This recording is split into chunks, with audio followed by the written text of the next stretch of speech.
You know what I see every single day? Someone driving a leased BMW, wearing a $5,000 watch they financed, posting photos of their vacation on social media. And you know what I also see? The guy driving a 2002 Ford F-150 with a dent in the door, wearing the same pair of sneakers he's had for 8 years, quietly buying his third rental property.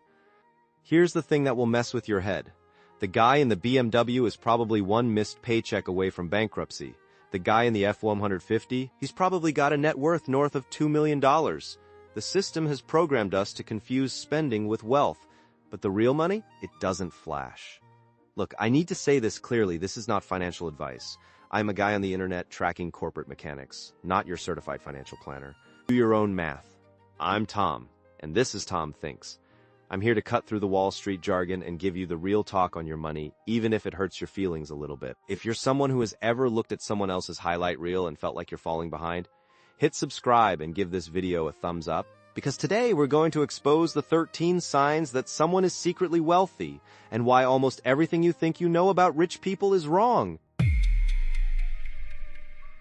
The Wealth Mirage. Here's the uncomfortable truth. We live in an economy that profits off your confusion between income and wealth. According to data from the Money Guy show, the perceptions of wealth are completely out of whack. Most people think you can spot a wealthy person by the big watch, the designer clothes, the luxury car. But here is what decades of tracking millionaires actually shows. The #1 car driven by millionaires is the Ford F-150. Not a Porsche, not a Mercedes, not a Range Rover, a pickup truck. When the Millionaire Next Door came out decades ago, that was the finding, and it is still true today. The people who are truly wealthy are the ones you least expect. They are living in modest houses in average neighborhoods. They drive cars that are reliable, not flashy. They wear clothes that are comfortable, not branded. And here is the psychological trap. Our brains are wired to equate visible consumption with financial success. When you see someone walk into a restaurant with a designer handbag, your brain automatically assigns them a status. We have been trained by a $1 trillion advertising industry to do this, but the math tells a different story. Let me give you a concrete example. If you buy a $60,000 luxury car on a 7-year loan at 7% interest, your monthly payment is roughly $1,060. Over 7 years, you pay about $89,000 for that car. Meanwhile, if you invest that same $1,060 a month into a simple S&P 500 index fund earning an average of 8% annually, after 7 years, you would have roughly $115,000. The flashy driver is down $89,000 plus depreciation. The stealth wealthy person is up over $100,000. That is a swing of roughly $200,000 over 7 years. And that is just one decision. The wealthy understand something that most people never learn. You build net worth by owning assets that produce cash flow, not by consuming things that produce status. They are playing a completely different game. The game of flash is a losing game. The rich know this. That is why they fly under the radar. Silence through history. Now you might be thinking, has this always been the way? And the answer is yes. The wealthy have always understood the power of invisibility. Let us take a trip back in time. In 1776, while most people think about the Declaration of Independence, a professor in Bavaria named Adam Weishaupt was founding the Illuminati. Now, I am not here to push conspiracy theories, but here is what is historically documented. Secret societies like the Freemasons counted 13 of the 39 signers of the U.S. Constitution among their members. George Washington, Benjamin Franklin, Paul Revere, John Hancock, all Masons. Why is this relevant? Because these men understood something about power and wealth. It is protected by discretion. Benjamin Franklin was famously frugal. He walked through the streets of Philadelphia in simple clothes, yet he was one of the wealthiest men in the colonies. He understood that displaying wealth invites scrutiny, taxes, envy, and requests for loans. The Knights Templar, founded in 1118, became one of the wealthiest and most powerful forces in Europe. How? They set up a banking system that allowed pilgrims to deposit money in their home countries and withdraw it in the Holy Land. They invented the traveler's check. They lent money to kings. And what happened when they became too visible?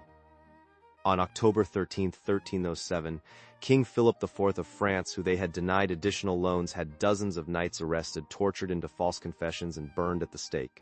The message is clear. Visible wealth is a target. It has been for 1,000 years.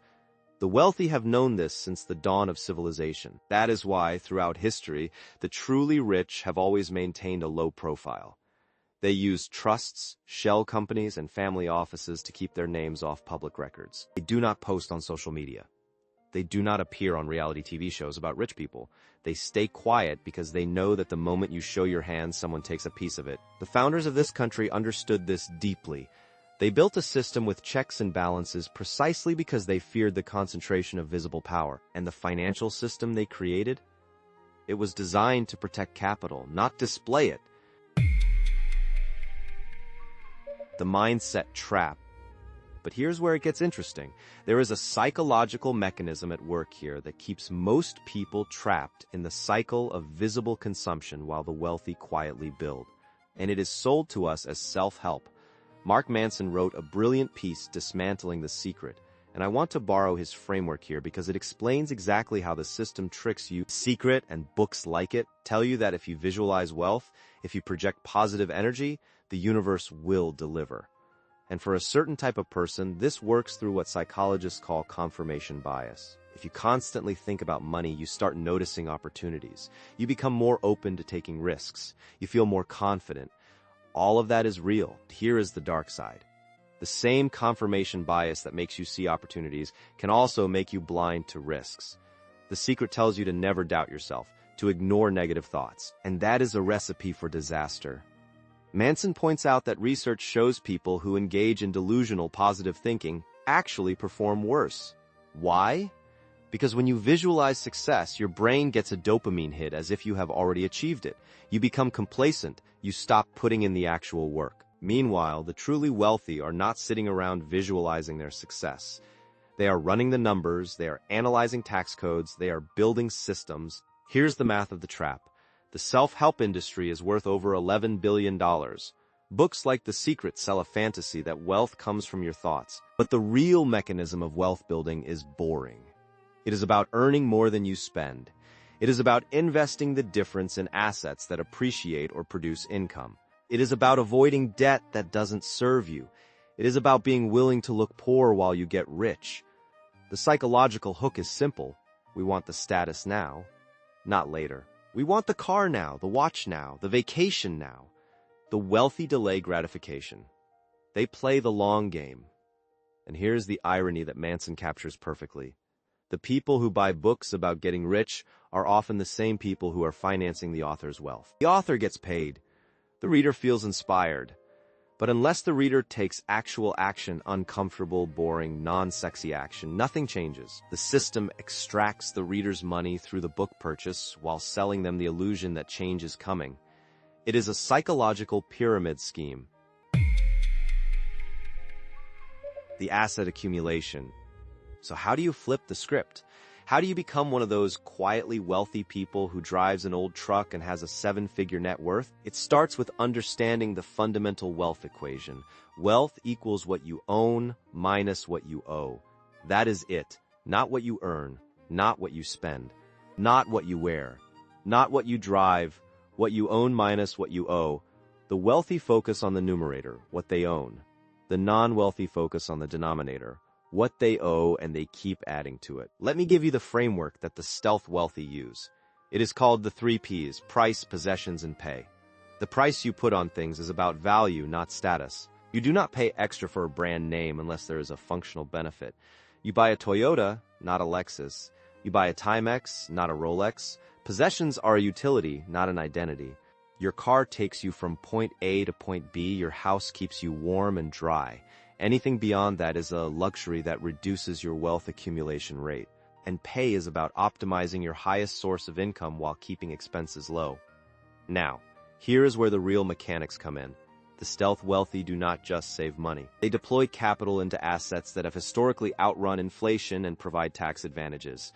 Real estate, for example, offers depreciation that offsets rental income. Index funds offer capital gains treatment. Municipal bonds offer tax-free income at the state and federal level. These are not sexy strategies. They do not make for good Instagram posts, but they work. Let us look at the math of the alternative. According to research on high net worth individuals, The typical millionaire in America lives on about 7% of their net worth as annual income. That means if you have $1 million in assets, you can comfortably live on $70,000 a year without touching the principal. But here's the kicker. Most people with $1 million in assets do not look like they have $1 million. They are driving Hondas, they are shopping at Costco, they are wearing clothes from the Gap, they are living on that $70,000 while their assets compound at 8 to 10% annually. Meanwhile, the person making $200,000 a year but spending $210,000 is getting poorer every year, even though they look rich. The system is rigged to reward asset owners, not high earners. Building real wealth. Now let me walk you through how this actually plays out in practice. I want to be clear. I'm not telling you what to do. I am simply analyzing what the data shows the wealthy actually do, and you can decide if it fits your own situation. First mechanism is what I call the income to assets pipeline. Every dollar you earn, but do not spend on consumption, is a dollar that can be deployed into an income-producing asset. The stealth wealthy aim for a savings rate of at least 30% of their gross income, not 10%, which is the standard financial advice, 30%. Let me show you the math. If you earn $80,000 a year and save $24,000 a year, and invest that into a diversified portfolio with an average return of 8%, after 30 years you will have approximately $2.9 million. If you save only 10% or $8,000 a year, you will have about $980,000. The difference is 3 times the wealth just by doubling your savings rate. But here's the second mechanism, and this is where it gets subtle. The wealthy do not just save more, they structure their lives to make saving automatic. They use what are called tax-advantaged accounts. In 2026, you can contribute roughly $23,000 to a 401k, plus an additional $7,500 if you're over 50. That is a way to force savings before you ever see the money. The stealth wealthy also use a strategy called geo-arbitrage. They live in lower-cost areas while earning income that is not geographically tied. A software engineer earning $150,000 in San Francisco will spend $60,000 a year on rent. The same engineer working remotely from a Midwest suburb might spend $18,000 on a mortgage. That is an extra $42,000 a year flowing into assets. Over 30 years, that difference alone compounds to over $5 million. The third mechanism is asset selection. The stealth wealthy favor assets that produce cash flow and have tax advantages. Real estate offers depreciation that can offset rental income entirely, meaning the cash flow is tax-free. Index funds held for over a year are taxed at long-term capital gains rates, which are lower than ordinary income rates. Municipal bonds produce interest that is exempt from federal and often state income tax. Each of these is a legal structure that reduces the government's cut and increases your compounding rate. The wealth revolution. Look, I've spent a lot of time today showing you how the stealth wealthy operate, but I want to leave you with a question that I want you to really sit with. What if the people you think are rich are actually broke, and the people you think are average are actually wealthy? Because that is statistically what is happening. Federal Reserve data shows that the top 10% of households by net worth hold over 60% of all household wealth. But a survey by Charles Schwab found that nearly half of millionaires in America live in neighborhoods where the median home price is under $300,000. They are your neighbors. They are the guy with the old Honda. They are the family that drives to a national park for vacation instead of flying to Europe. They are the people who say no to dinner out because they packed leftovers. And here's the thing, they are not miserable. In fact, studies show that the stealth wealthy report higher levels of life satisfaction than the high consumption crowd. Why? Because they are not trapped in the hedonic treadmill. They are not chasing the next purchase for a dopamine hit. They are free from debt, free from the pressure to keep up appearances, free to actually enjoy their lives. Now, I want to hear from you.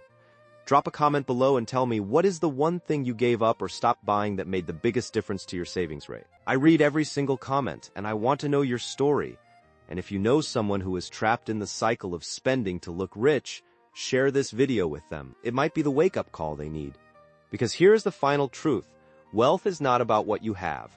It is about what you do not need. The richest person in the world is not the one with the most money. It is the one who needs the least. When you stop trying to look wealthy, you finally become wealthy. And that is the secret they do not want you to know. Go look at your balance sheet with fresh eyes. Your future self will thank you. Found this interesting? Subscribe to the channel.